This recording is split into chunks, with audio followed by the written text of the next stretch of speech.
Hey, what's up, everybody? Greg here with Greg Golfs. I wanted to show everybody who's never changed a grip before how easy it is to do. Need a couple of things. I got my driver here. I think it's been about 3 months now of pretty steady play, so it's time to get this thing changed. A couple things that you're going to need. You're going to need a vise, a standard vise, with a little plastic golf vise insert that you can get on Amazon really easily.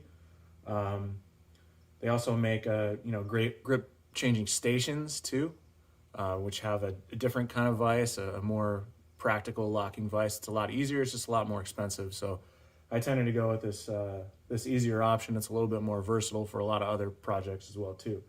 You're gonna need a blade. I like to use a carpet blade. It's a little bit better at getting underneath the grip and a little less damaging to your shaft. So you need one of those. You need some double-sided tape, and you need some grip solvent. There's a lot of different other applications you can use, but I find this is pretty good. And then you also need your grip. Now, grip selection is totally up to you. Probably do a whole nother segment on grips altogether. For me, I go with the Tour Velvet 360. The reason I do a 360 is because it eliminates the label, and for my driver, because it's an adjustable loft, the grip can rotate, and I don't want to see an off-center logo when I rotate the club. So I go with the 360. It makes it a lot easier. You don't have to line it up. You just slide it on, and we're good to go. So first thing you need to do, you got to take the old grip off. So take the carpet knife. You're just going to start right here at the base of the grip.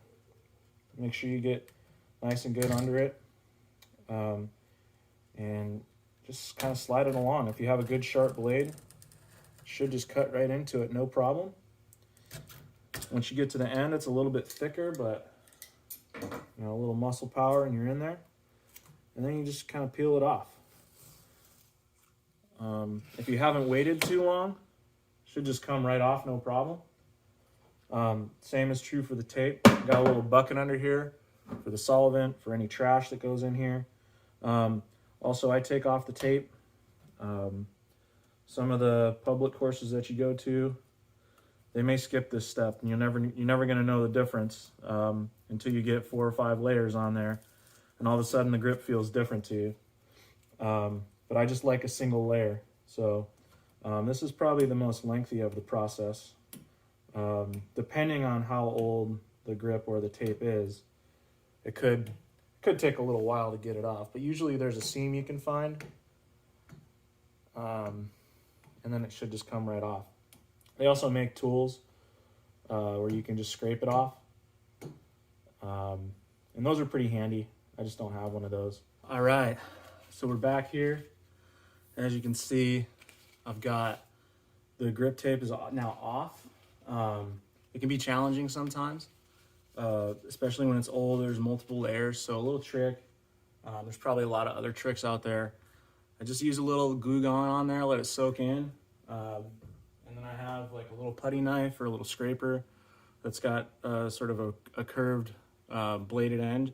It's not so sharp that it'll cut into the graphite, but it's sharp enough that it'll cut through the tape. And then usually after you just like dry it off a little bit, you work on it as much as you can. Usually when it's dry, you can just peel it right off. So it's pretty simple on that end. But some useful tools to have. So next part is we're gonna put the grip on, right? So I've got my Golf Pride Tour Velvet 360 right here. You can see there's no label on it anywhere, so it makes for an easy installation.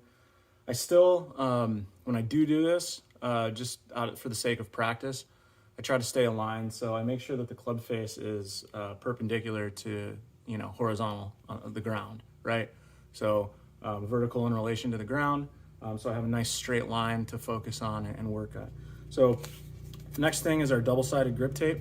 Okay, they make these in pre-sized strips, which are really awesome. I tend to just buy the roll because I like it that way. So what we're doing here is to measure it. So you just put the grip right on the handle there, and you don't want it to extend beyond the end of the grip, right? So I usually take it to the lines here, or maybe even a little bit further up.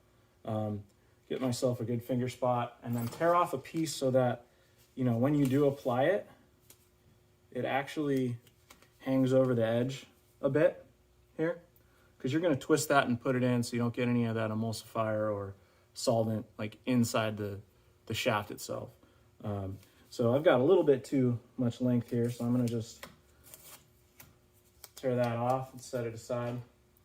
And then I like to work from one side, from bottom to top. And once I get kind of a good feel for how it should be on there before I overlap it, then I take this top layer of tape off here. Usually there's one corner that's easier to peel than the others. You just got to find it. And then once you get that, we'll work it around the handle of the shaft.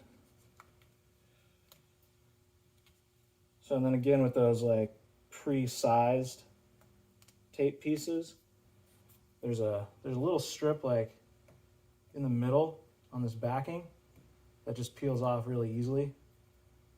But you know, for the extra money and the extra work, or less money and the extra work, it's really not that big of a deal. So we got that now. So now I'm just going to work it so I don't get any bubbles. Just keep working it all the way around. Just like that. Being careful not to get any folds or bubbles, especially at the overlap point. Make sure it's good and solid all the way around, and then we're just going to twist this like this. Twist a couple times, and then push it in to the hole. So you got some solid grip tape there to work with. For this, you're going to want a rag. Grab yourself a rag, and there's a little hole on the bottom of this where the juice can come out. So I cover that with my finger. I'm going to drape the rag over my shaft here. Take the solvent. I'm going to pour, you know, a decent amount in there, making sure that it's not dripping out the bottom. Cover the top. I'm going to give it a little shake, a little roll. Let that solvent cover the whole inside of the grip. And here's a cool trick you can do here. Some people have spray bottles, but I tend to just take my finger off the bottom and then use this top finger to regulate how much I'm putting on my tape here. I'm just going to drip it down there, get it nice and wet. And that way the grip just slides right on. I'll take this towel here and just protect the end of the grip here. We'll get it started. Once you get it started, it should very easily just slide right on. All the way. Keep it going.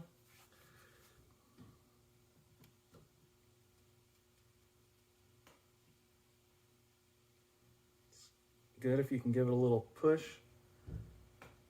from the end there, making sure you're not twisting it.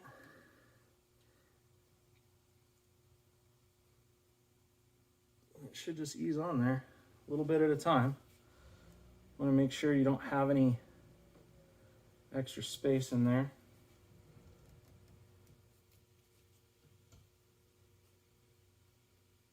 So we're just going to keep working it down.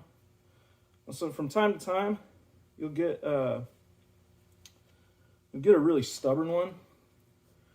You didn't put enough solvent on it or anything, and it'll be really hard to get on. So cool thing you can do, a little trick I learned recently. So you have an air compressor with an attachment like this. You can stick it right in the end here, blow pretty mild compressed air in there, and once it kind of pressurizes in there, it just slides right on. I know some of the newer grips you can do that with just air, and that's great. You don't even need tape, I think, nowadays, but that seems pretty solid to me. What I want to do is if there are any lines on the grip, I want to make sure that I haven't twisted it.